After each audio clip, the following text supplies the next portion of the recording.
Comic review in 1 or 2 minutes. Let's go. Immortal Legend Batman number 2. The comic begins with space pirates taking over a cargo ship transporting civilians. So as the pirates make their way onto the ship, the captain gives them all the credits that they have, but the leader of the group tells them that they don't want the credits, but they actually want their ship for spare parts. The captain then tells them that that wasn't part of the deal. Then the leader starts to beat on him and tell him that the deal's changed. But then one of his men tells him, isn't this going a little too far? Then he just ends up killing both the captain and his man. And then he decides to recruit more able bodies to the group and send the rest into an escape pod.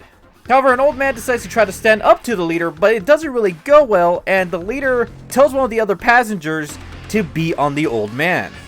3 days earlier, we do see that Bruce Wayne is putting on disguise to infiltrate this group. And we also do get to see Alfred, who in this world is actually a robot. Cutting back to the present where Bruce and the other passengers are brought back to the pirates' homeworld, they're forced to take initiation, which means they have to survive 5 minutes in a massive brawl. Which Bruce was doing alright in until he wasn't. And then we get another flashback with Bruce training with Lady Shiva, and it's essentially just her telling him that he needs to push through his limits. To which he then mollywops all the pirates.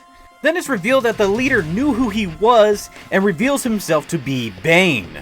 But before Bane gets his hands on Bruce, Bruce manages to transform into the Immortal Batman, and then they have a long battle. And Bane manages to stop the Bat Press. However, before Bane can end him, Bruce talks to his gang and convinces them to turn on Bane. And as Bane is tied up, Batman takes a page out of Vegeta's book and blasts him with the Bat Charge. And after defeating Bane, Batman tells them that the planet is theirs again, but he also lets them know not to give him a reason to return. At the end of the comic, we do get to see Robin and Nightwing fighting a shadow creature. We also do get to see their powers and abilities, like how Robin can make constructs and how Nightwing can actually change forms. And they finally decide that it's time to go find Batman. I'm really liking how the story is unfolding, and I like how we did get to see a little bit of Nightwing and Robin's powers. Not to mention, I really did love Bane's design in this. But let me know what you guys think in the comments down below.